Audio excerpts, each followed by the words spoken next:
Blog Talk Radio. Aloha, everybody. This is Jennifer O'Neill, Hawaii Psychic Jennifer O'Neill, and joining me today is my co-host, Debbie. Hello, Debbie. Hello.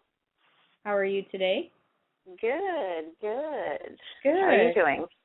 I am doing better for any of those of you who don't know, which would be most everybody. My son went and moved to California yesterday, so super excited for him. He's really going to have a great time, which basically is really a good premise for the show today. Yeah. Right? Perfect. Yes, it's perfect. Very less, right? No, I've gotten a pretty good handle on that over the years. But anyways, the topic of the show is really about worry. And it's something that me and Debbie both felt like that would be a good topic to address.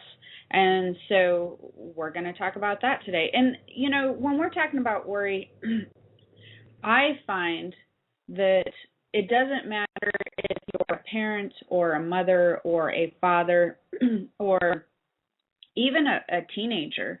There tends to be, and I kind of feel like more so than ever, a lot of worrying going on. Everybody's worrying about everything. They're worrying about the economy.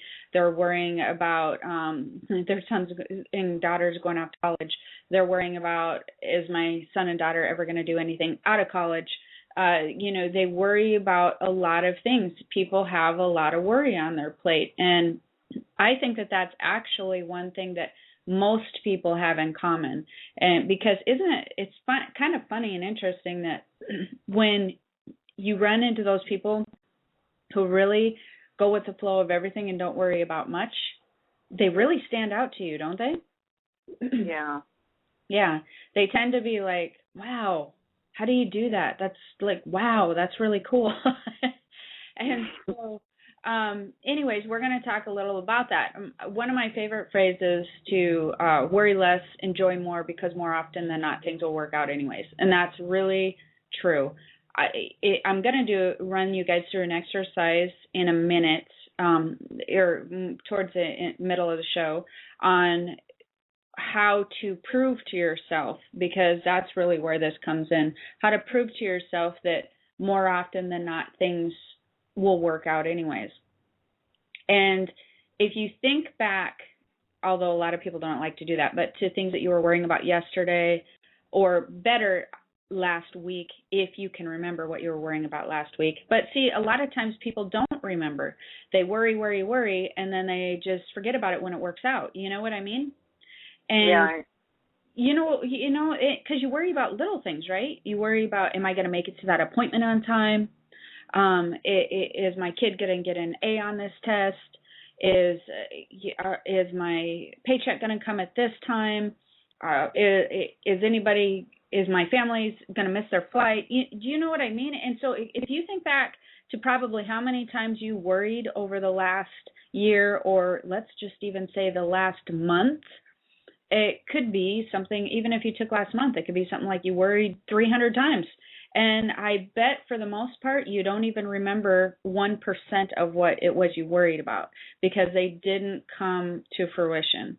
So I think it was Albert Einstein that had said something about, it was Tom Sawyer, wasn't it? When he said that most of the most horrible things that had happened in his life never happened.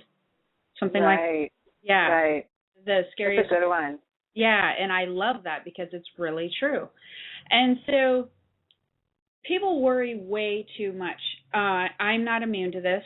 I grew up in a family of worriers. The women all worried, and so when I was young, I sort of adapted that. I'm better now. I've worked my way out of that quite a bit, actually, from this exercise that I started when I was in my 20s.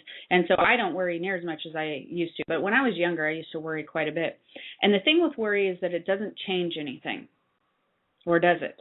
That's what I always tell people. Because what happens is your reality is your perception.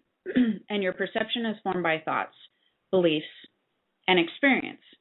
And so what is worry? Worry is actually a thought or concern based on a fear that is accompanied by negative emotions. Now, if you think about that, it's a thought or concern based on fear that's accompanied by this emotion that's in the body.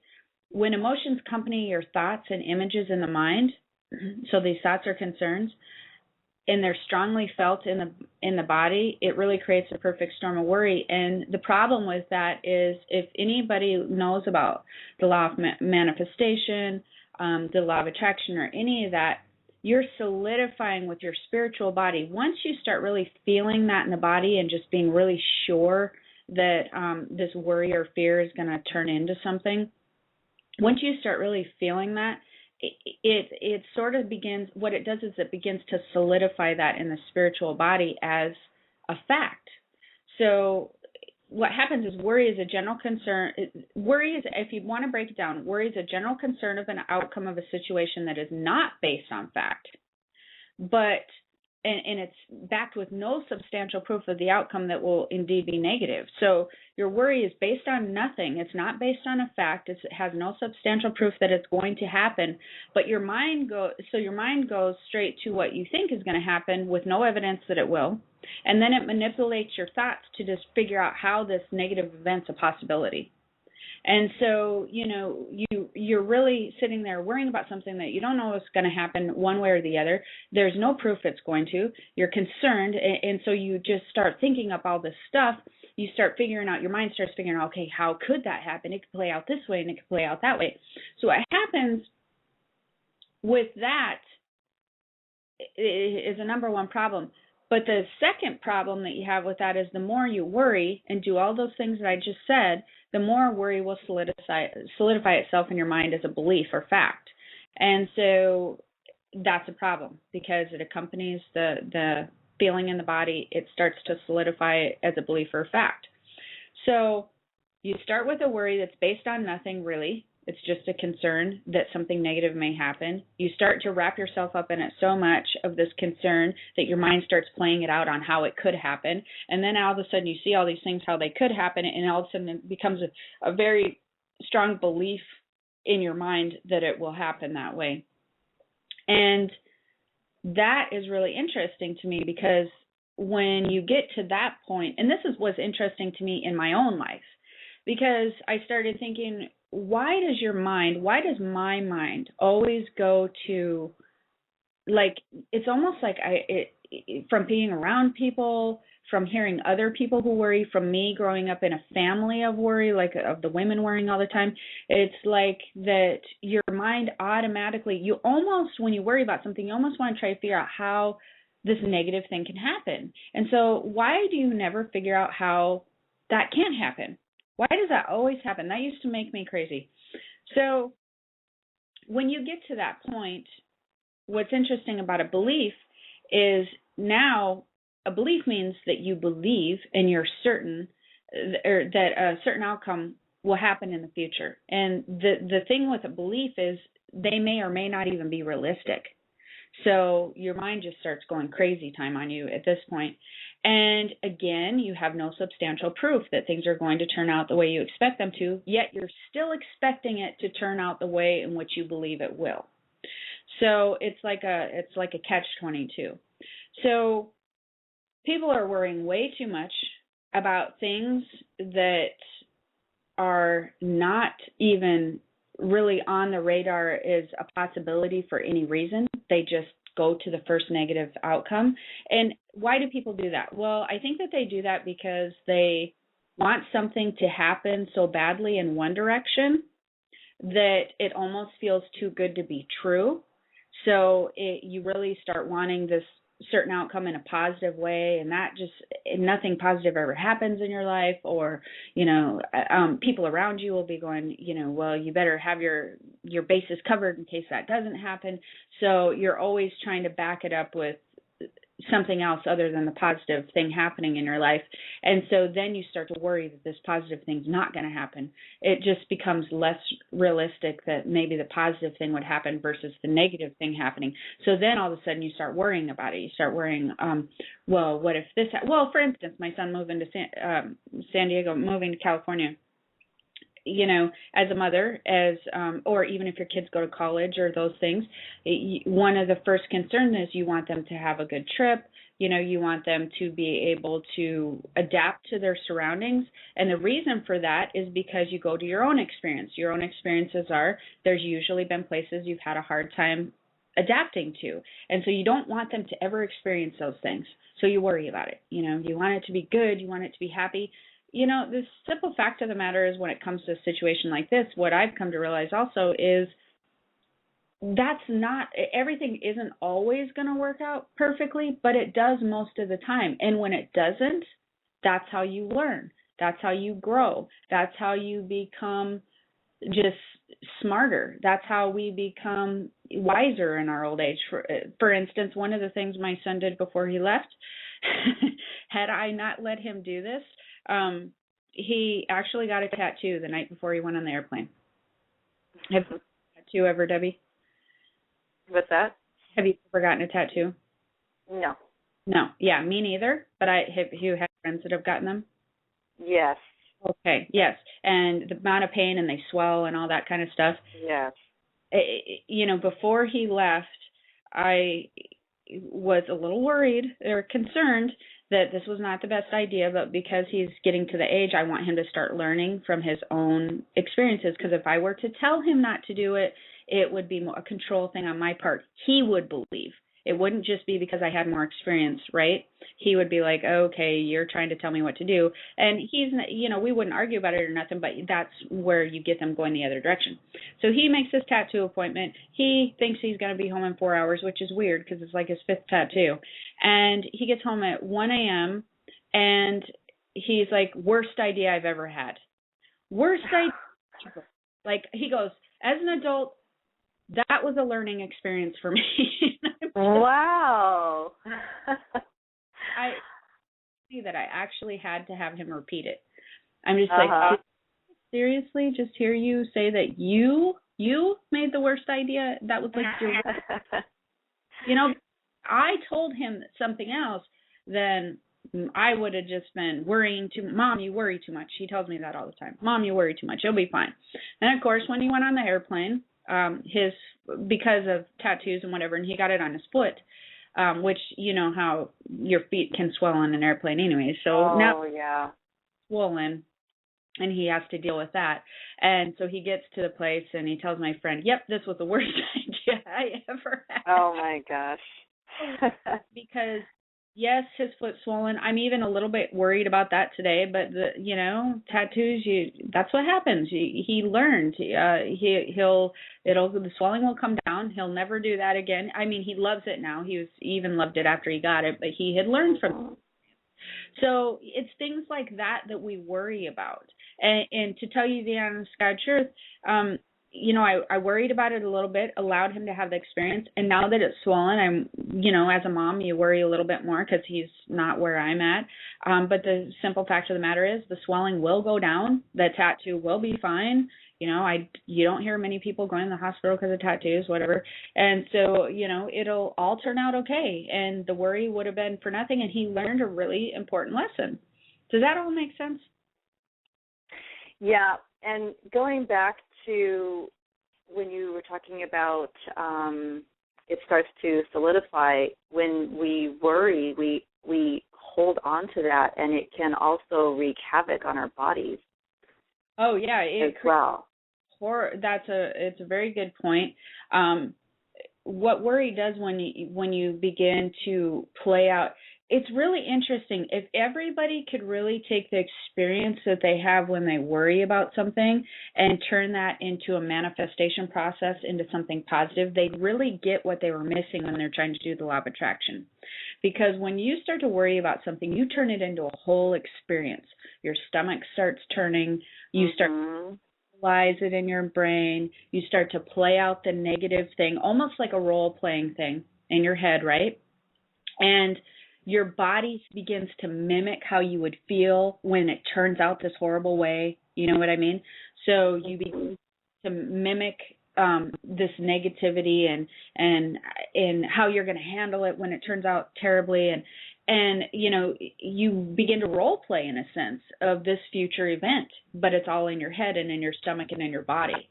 And so then many times you can actually create an outcome in that manner. And people don't realize that they can, but you really, really, truly can, because now you've role played your mind, your body, and your spirit all into the experience. And when you do that, that's really powerful. That's moving forward. That's what you want to do when you're manifesting things. That's what they teach you to do when you're doing a law of attraction manifestation. You're role playing it in your mind, your body, and your spirit. You're moving forward as if it's fact. Well, people do that with worry as well. So when you do that, some of the things that happen is, people get stomach upset, they get anxieties, they get what it really does is it also makes you under so much stress, or it allows your stress level to come up so high that brings your immune system down. And anybody, so basically it makes you more susceptible to anything, whether it be colds, flus, tummy upset, just anything of that nature, just because worry brings a load of stress, a bucket of stress with you. And so you want to be really aware of that. And people know that. They're very uncomfortable physically when they're worrying. They don't want to have that upset tummy. They don't want to have all these, the trouble breathing or anxieties or just that tenseness that you get. You don't want to have that. And if you do that long term, it begins to wear on your system to where you can just have all kinds of high blood pressure, things of that nature that becomes a product of worry. And so you begin to have a lot of other things that happen. And so we have some other things that we want to talk about with worry, but let's go ahead and take a call that we have really quickly here. Call from area code 913. Hello? Hello? 913? All right. Well, maybe she doesn't know she's on, so we'll just let her hold a little bit longer. 913, if you're there, I'll check back with you in a minute. So the other thing that you want to do is try to catch yourself, because worry is always based on fear. And fear is really powerful. The worry is based on fear, and so you spend a lot of time going into negative scenarios. You really want to stop yourself and realize, what is it that you're afraid of happening? You want to try to figure out, what am I really afraid of? Like, for instance, let's just take my son and the tattoo, for instance, because that's an easy one, because we just talked about, or him moving to San Diego. One of my worries would potentially be, okay, maybe he goes there and it's not what he expected it to be, and he's unhappy where he's at, and the experience wasn't fun for him maybe, or that, he wasn't sure what to do or didn't get his feet under him in the way that he should have. Okay, maybe that's worry. Those are some worries or fears. But, when you break it down and think about it, those are all things he needs to learn and experience from. Maybe he does go there and maybe he has a hard time adjusting. Maybe he does go there and he's not unhappy or not happy. Maybe it's not what he expected. But the simple fact of the matter is, if it's not, he'll just change what he's doing. I know this about my son. He'll just do a 180 and go, all right, this isn't working, I'm going to do something else. So really that worry is completely unfounded. It's even with him getting the tattoo before he goes, that his potential foot could swell up or whatever. He could be in a lot of pain. And guess what? He is in a lot of pain and his foot did swell up. It's going to be okay. See, that's the thing that people worry. Things may turn out in a negative way, especially if you worry about them a lot, but more often than not, it's still okay. It still turns out like there was no life-shattering event. People learned from the experiences and learned from those different things, and things basically still turned out okay. If you still are alive, if you still have basically good health or health that you can recover from, if you still are in a spot that you can get up and move forward in a positive way the next day, really things are okay. So I was watching a show the other day, And I have to bring this up because things being okay really changes via your perspective. I don't know. Have you seen that show Downsized? No, I haven't really seen that one. Show Downsized, and it's with everybody in the economy right now. They had a construction company. I think that they're in Arizona. They had a construction company, and they have like 7 kids. They got married, merged their family. They're like the Brady Bunch. And what happened is his business had went from something like 1.5 million to 500,000 to nothing in 3 years. And so now these kids on the show are constantly worrying about paying rent. They're worried about paying rent. The show is about them downsizing and learning how to adjust all their expenses and learning how to make different choices. And honestly, watching the show, they're really not making great choices still, but that's part of the show, I'm sure. Mm-hmm. They're doing some things like the woman still drinks a lot of Starbucks coffee, but then they show her figuring out how that's not a good idea. They have a financial planner that tells them where to cut expenses, but it's interesting how many things that they worry about, and I don't know what it is that they're ultimately worrying about, probably from living a high lifestyle to really downsizing into a small, not such a high lifestyle. And the fact of the matter is you can always still come up from that.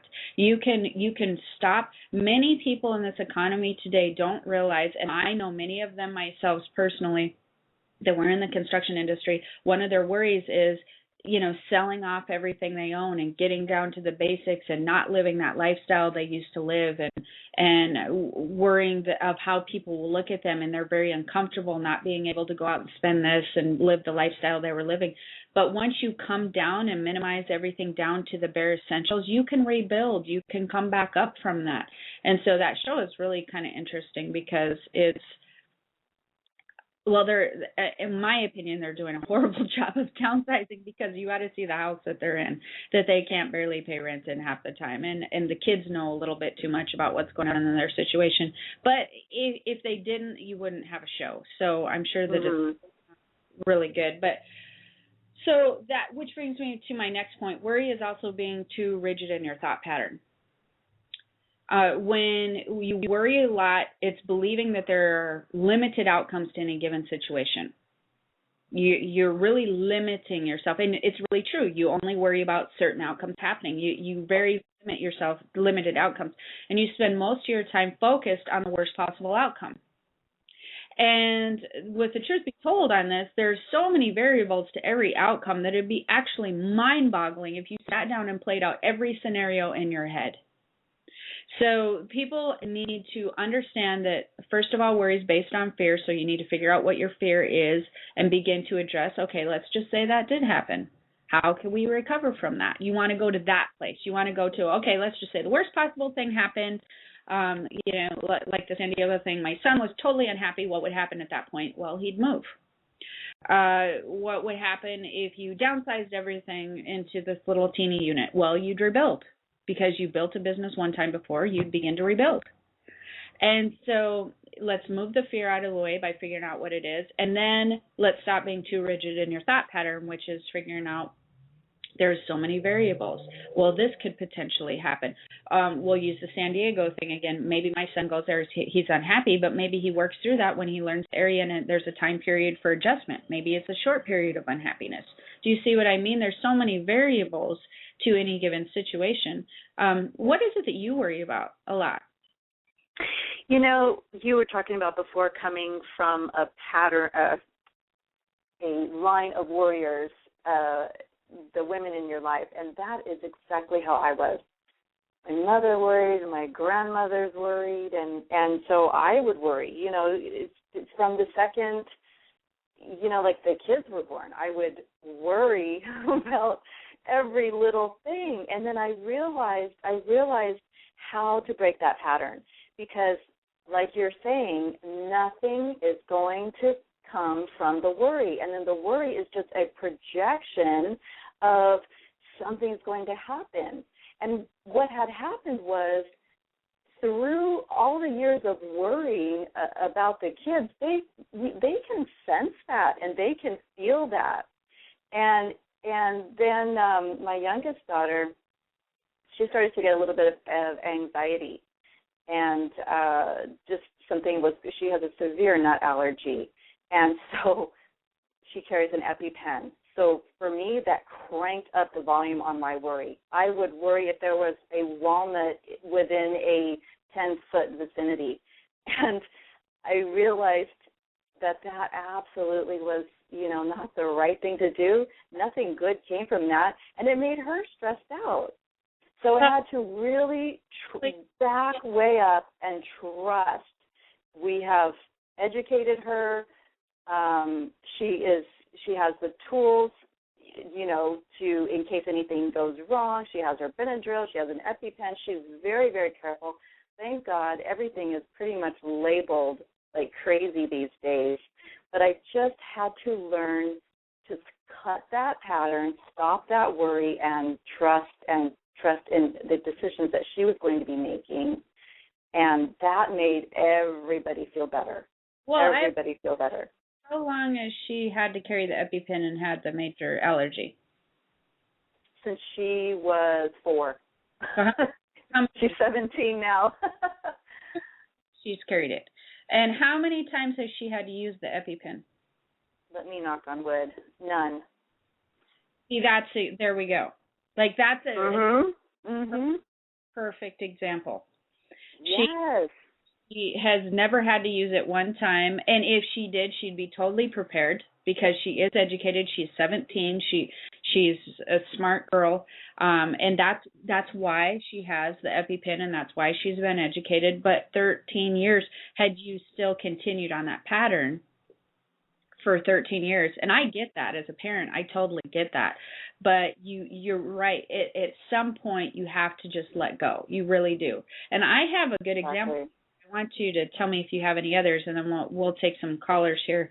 But like my grandmother, God rest her soul, but I love that woman. She was like a mom to me. It was so interesting to me. That woman had 6 properties, 6 homes, and she rented all these homes out. From the whole time that I was old enough to know any better, she'd always had these 6 homes. She'd always rented them out. They were all paid for, and she worried about money all the time. She constantly worried about money. She worried about losing it. She worried about not having enough. Now, granted, she did grow up in the Depression, and that did do a lot to people that were older. But she had 6 homes. She could have sold one at any point in time had it gotten that bad, but she still had her Social Security. She had her income from that. She lived fine. But she lived so frugally because of that, and she probably had the 6 homes because she lived frugally. But it always amazed me how she worried about money all the time, and those houses never were empty. They always stayed renters, and I'm talking long-term renters, like 2, 3, 10 years, like long term. But she worried till the day she passed. She really, really, truly did. And is there any other major worry that you have? Yeah. So when we were living there in Hawaii, and I was photographing weddings, and I was working with my mentor, Arna Johnson, and everything was going great. And she had a cousin who was getting married, and she said, okay, I'm booked on this day. Can you photograph my cousin's wedding? And this was in the beginning when I first was getting started and gaining confidence and gaining clients. And that was like my first little send-off from her. And I was so worried. I was sick to my stomach. But once I got there, once the camera's in hand, you know what you're doing. It's very professional. It flowed and flowed. And it was perfect. It was great. But back then, that was when we were using film. So then afterwards, I got the film, and I was so worried until I actually saw the images, So, and back then, it took a couple of days to get fully processed and everything. So during those couple of days again, I went back to that place of worry, and literally, you could feel the heat coming from my stomach. That's where I hold and carry my worry that I used to. And I will always remember that because it was for nothing. It was absolutely for nothing. You know, I got the pictures back. Everything was great. Clients were happy. And that was another huge turning point, a huge, huge lesson that projecting that worry, I could have tripped myself all up if I didn't shut that off somehow. And then afterwards, having that manifest in my body, literally you could feel the heat from my stomach just from worry, from nothing. So that was a huge lesson. Right, and it turned out okay. And that's really the point. It turned out okay. And, you know, I really want to do this exercise soon here so that we can, or tell people about it. So don't let me forget to do that, Deb, before we get off. But let's take another caller. We have area code 205. Aloha. I don't know what's happening to our callers, if they can't hear or they're just listening. How about area code 267? Aloha. Can you hear me? Okay. Well, we may be just having some callers that are just listening. So anyways, yeah, those are really good examples. And one of the things that I noticed, which is interesting to your last thing, is it seemed like it was sort of tied to your new venture and your, I want to say self-esteem or your confidence level in yourself, right? Mm-hmm. Yeah. And I think that people do worry when they're trying something new and really bringing out, you know, whatever gift that they have. And you really have to just take a leap of faith at that point. You really have to still just take the leap and hope and wish for the best and know that, you know, you were trained well, that you did all the things that you knew were, you know, what you were supposed to do, and you just did it the best that you knew how to do at that point in time, and have faith that it's going to work out. That's something that's interesting that happens with people who open businesses too, and things such as that, or switch careers. You know, a lot of why people do things like this is based on intuition or a passion that they have. And people always say, well, how do you know? How do you know it's going to work out? And, you know, first of all, if you have a passion for it, well, let's be frank, you don't know. You don't know unless you see somebody like me, or, you know, you really don't know. And so you have to take a leap of faith. But the thing that I always tell people is this, like, when it comes to, I want to address this for a minute because I feel like it's important in this economy. When it comes to developing a skill, following a passion, opening a business, taking a different career path because of maybe the economy has caused you to be laid off or lose your job or, you know, whatever, but you want to get yourself out there in a different way. The thing is, but you're too worried about what if it fails, what if it doesn't work, what if I'm not good enough, yada, yada, yada. You really need to ask yourself, would I regret this? Will this be something that I regret if I don't do? Will I look 5 years from now and wished I would have taken pictures for that wedding had you not? You know, because let's just say you worried so much about the wedding that you didn't take the pictures and you were just like, oh, no, I can't really do it, or I'm not sure I can. You know, would that have been something you would have regretted because you never would have known the outcome? Oh, yeah. Yeah.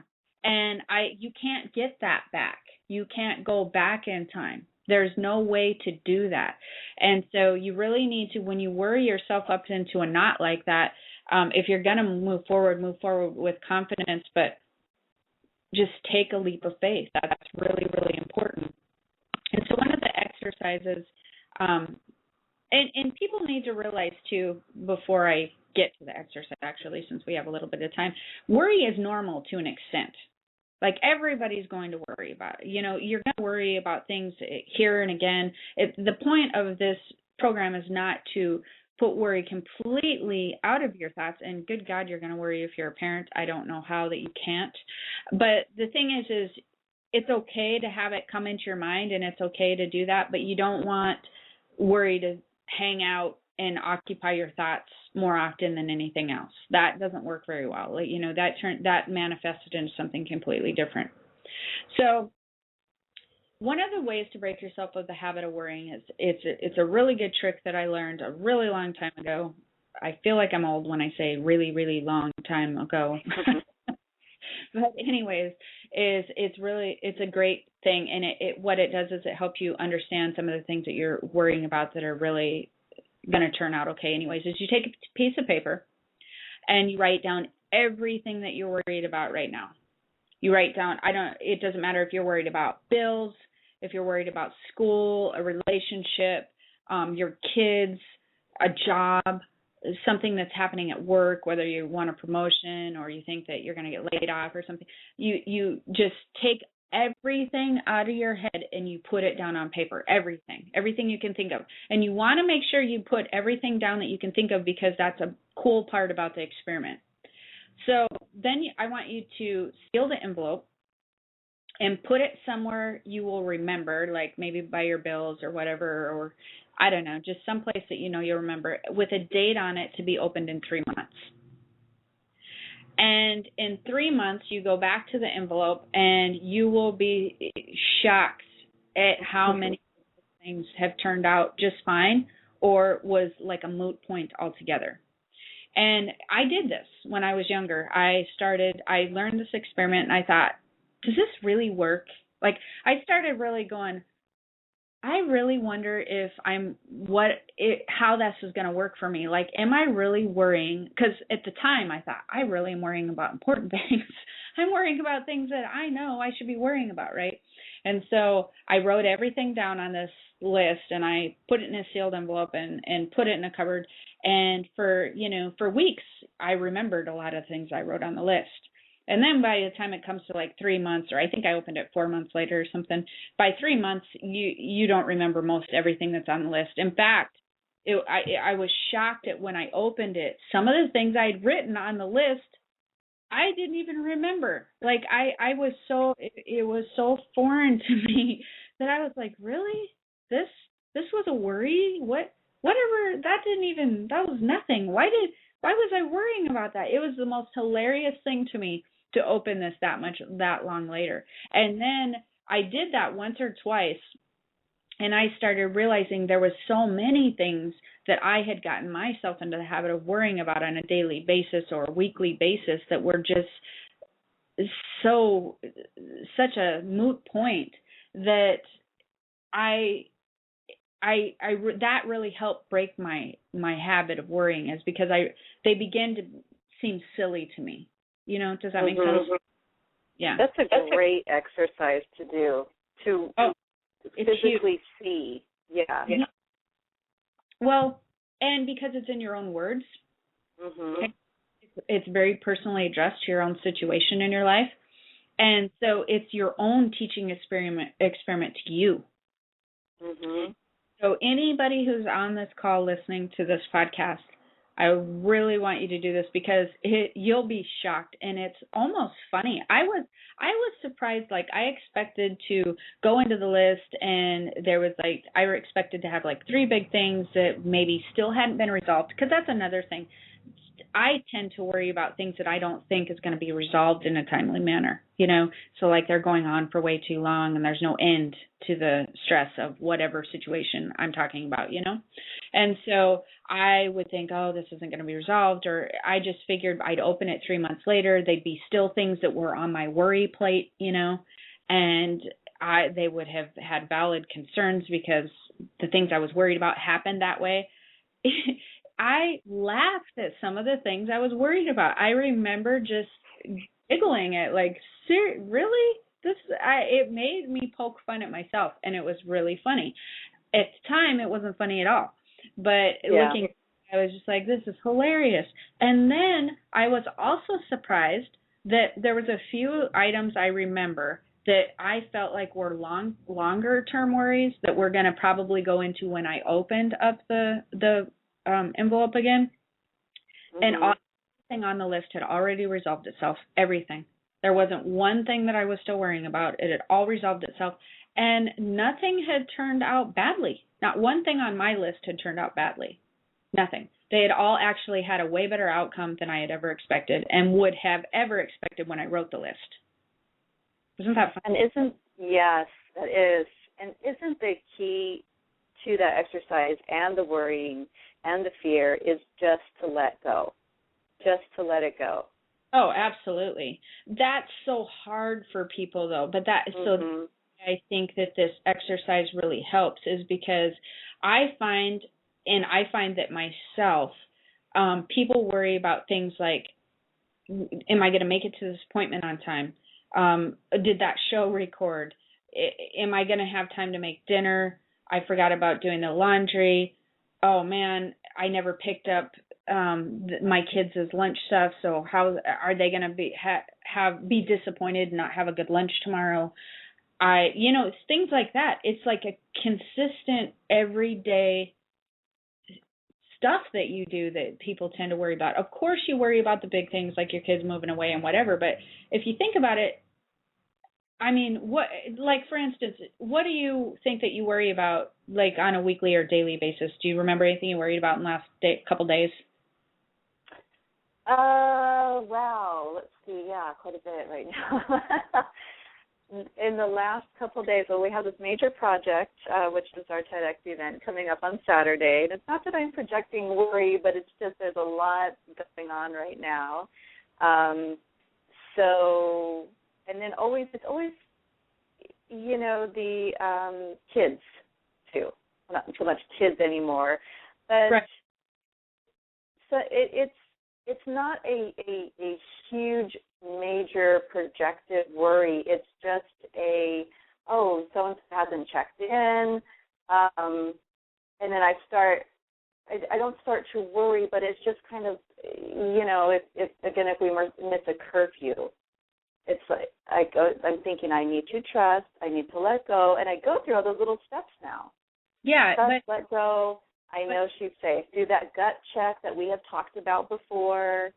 I know she's safe, and I know she's coming home, and she'll let me know if something has come up or whatever. But I think, like you said, it will come up every day.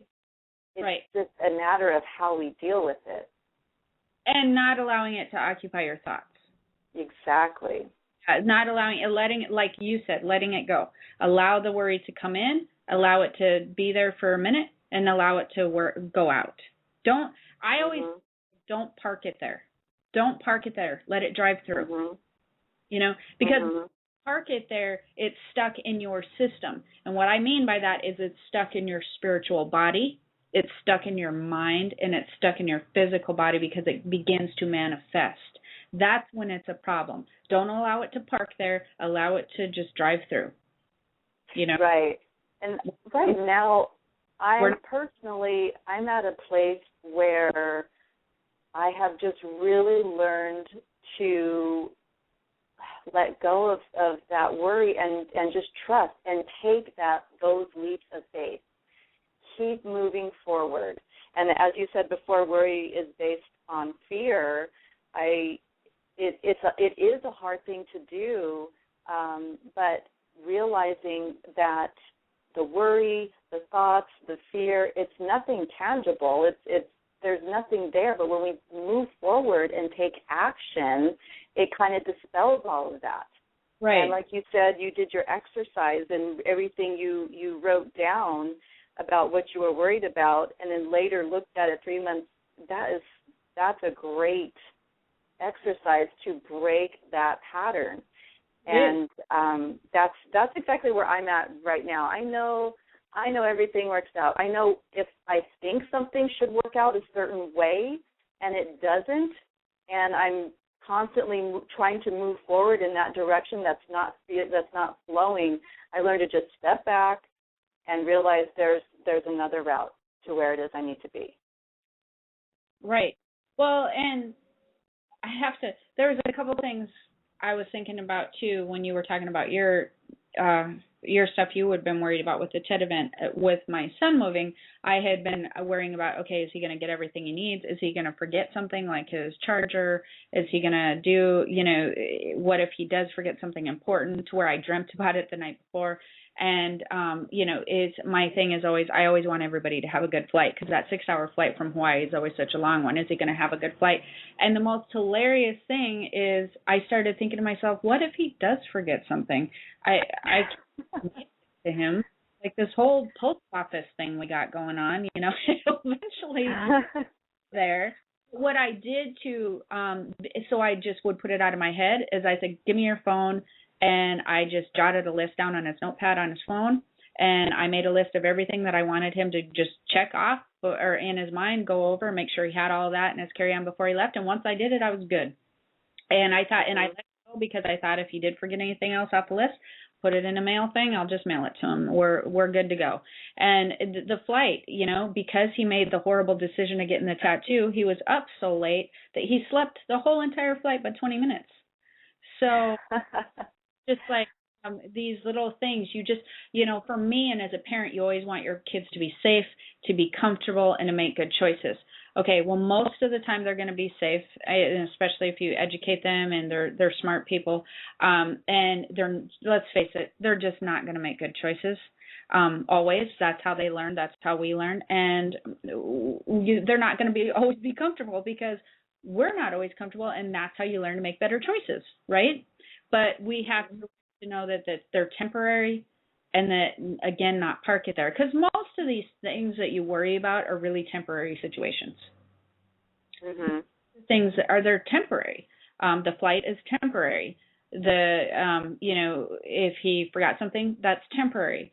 If you're late to an appointment, it's a temporary situation. It is what it is, and you get there when you get there, right? And then 2 months later, nobody even cares or remembers.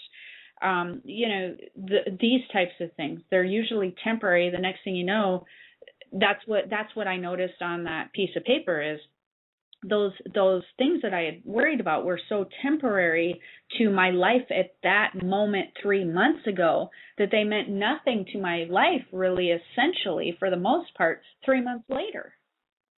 That was another thing that was really interesting, is you become in such a different place 3 months before than you do 3 months later, Mhm. That's really cool.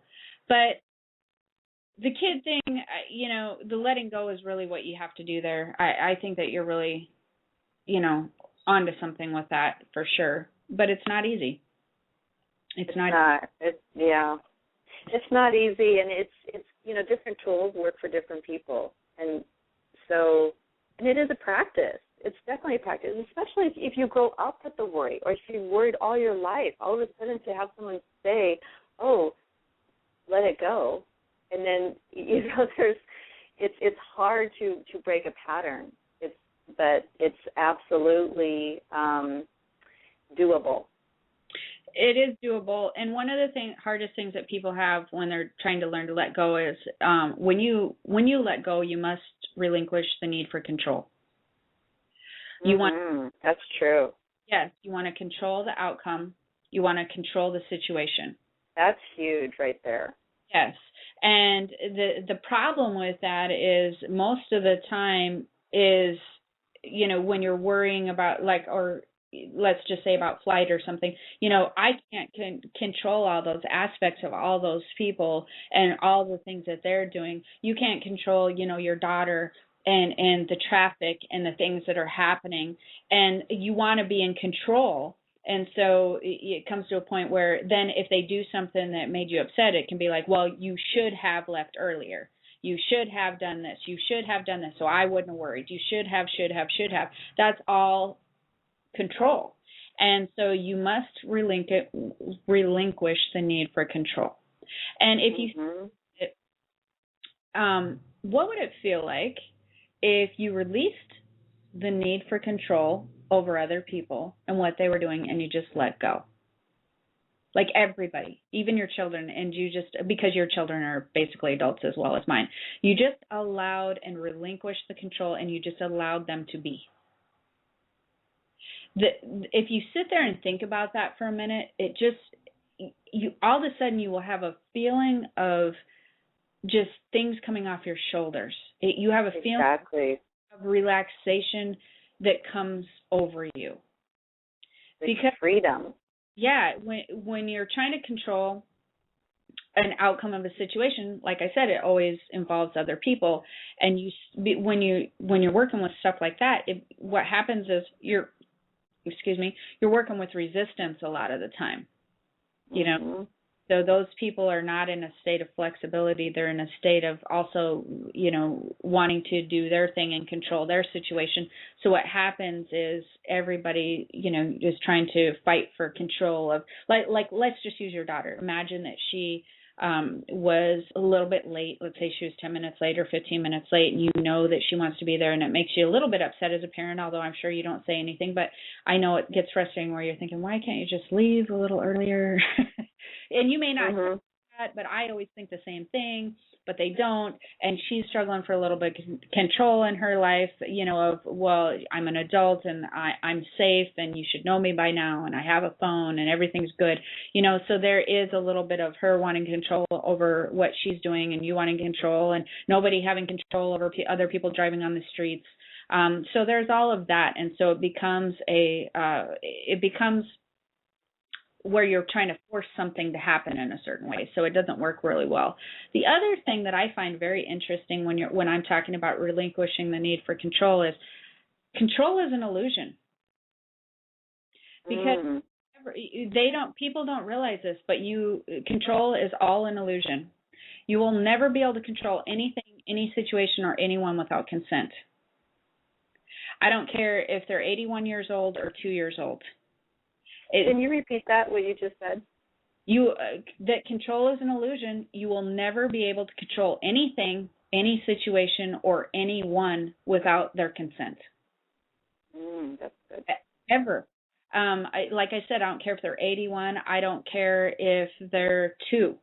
Like there has to be consent there for you to even think that you're controlling them. Like, let's just say, well, I have a 4-year-old little brother, and if I tell him, although I don't tell him a lot because I spoil the kid rotten, but let's just pretend if I did tell him he couldn't have a brownie before he ate his lunch, he could sneak around my back and do it anyways. But the thing is that I have to, he has to give in to what I say to him, unless I physically, he can't reach it or something. Your 17-year-old, you could tell her till you were blue in the face all day long to be home by curfew. But if she doesn't conform to that, if she doesn't give her consent and go, okay, yeah, I live in your house, I'm going to be there at a certain time, there's nothing you can do. You really have no control over anybody unless they agree to it, unless they unless they consent to it, unless they go along with it. There's no controlling anybody unless you take your hands and physically force them to do something, or you know what I mean, or force them or keep them from leaving the house or something, which is ridiculous. But you see what I mean. So people, that's what's interesting about a lot of people is they think, well, I've controlled this situation, or I have control of my household, or I have control of my kids or my work or whatever. And they think that, that's a thing. And it's like, well, you really don't. You have the consent of all the people around you who's decided it's too much of a pain in the butt to go against you at this point. You know what I mean? So, and when you let go, which we were talking about, and when you relinquish your need for control, and when you decide to let go, the coolest thing happens, because what happens is you're no longer trying to force things to happen. And what that means is you're no longer pushing and forcing against the universe and forcing against everything. You're not trying to force things to happen. And that doesn't work very well with the universal laws. You cannot force things to happen in that manner. What happens if you let go and no longer try to force things to happen, what happens is you relax into a state of allowing. Mm-hmm. And when you relax into a state of allowing, you go into a state of receiving. So instead of trying to force things to happen, you let go, relax into a state of allowing, and things will begin to naturally come in a more positive way. Things always want to work out universally. They really do. Right. Out in a positive way. Where I see most of the problem is with jobs, with the economy, with all of these things that people call me for, is they're always trying to force things to go a different direction. Always.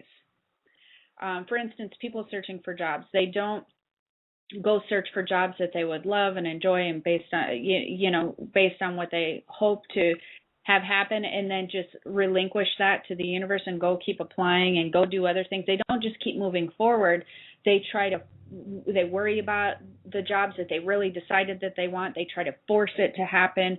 They get upset if it doesn't happen. You know, there's a whole level of forcing there.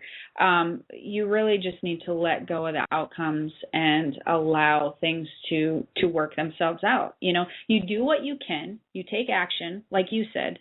You said you take action earlier on in the show to do all the things that you can do. And just like for me with my son, I asked him to give me his phone. I wrote everything down in there I didn't want him to forget, handed it off, let it go, decided, well, if he forgets something at this point, we mail it.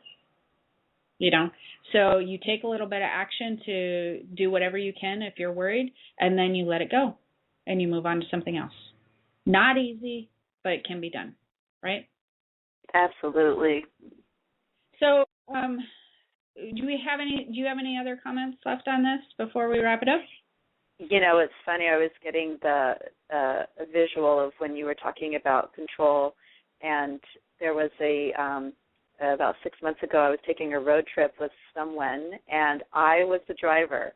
And this person, it was hard for her to be the passenger. And it was so funny because she was not critiquing my driving, but she would put on the imaginary brake. Or she would, you know, go back in her seat. Now, I'm a very good driver. And it was funny because I finally had to say, I'm in control. I'm driving the car right now. You can relax. That's so. It was, I mean, talking about different types of letting go and being in control. It was funny because I don't think she realized what she was doing, but it was starting to stress me out. Right. Having her be, you know, the second driver. But it was funny. And when I mentioned that, when I finally said it and spoke my mind and spoke from the heart, she goes, oh, I didn't realize I was doing all that. Right. Yeah. And we had a pleasant drive. It's fun. People have a hard time with that. They do. Yeah. So, and just for everybody out there, if you would like to do a consult, you can find me on Hawaii Healings. That's with an S, HawaiiHealings.com. And go over and check out Debbie's website with her bloomies and all of that on ilovebloomies.com, which you're going to have an events thing calendar on eventually, right? Yes. Okay. And then make sure that you add me and Debbie on Facebook and Twitter. You can do that from either of those sites. And also, if you'd like to learn more, I really did an article that's 6 signs to being of being an empath that I did on. This is on inspirationalexaminer.com, my blog. You can find that from my website, or you can just go to it. Man, I got a lot of feedback on that. I got a lot of emails thanking me, and wow, that really... that was a great article. Extremely informative. And I put a new one out on energy vampires, which another thing I got a lot of feedback on. So go over and check out the articles if you would like to. Make sure you add us on Twitter and Facebook. Today. We won't normally do that. We'll be back on Wednesday next week. So I guess that's it. So all right. Let's have a worry-less day. This weekend, and go make everybody. Debbie, you can too. Go make your list. All right, Jen. Aloha. Thank you, everyone. Take care. Bye. Hey, it's Ryan Seacrest. Life comes at you fast, which is why it's important to find some time to relax. A little you time. Enter Chumba Casino. With no download required, you can jump on anytime, anywhere for the chance to redeem some serious prizes. So treat yourself with Chumba Casino and play over 100 online casino-style games, all for free. Go to ChumbaCasino.com to collect your free welcome bonus. Sponsored by Chumba Casino. No purchase necessary. VGW Group. Void where prohibited by law. 18 plus terms and conditions apply. Top reasons your career wants you to move to Ohio. So many amazing growth opportunities, high-paying jobs in technology, advanced manufacturing, engineering, life sciences, and more. You'll soar to new heights, just like the Wright brothers, John Glenn, even Neil Armstrong. Their careers all took off in Ohio, and yours can too. A job that can take you further, and a place you can't wait to come home to. Have it all in the heart of it all. Launch your search at callohiohome.com.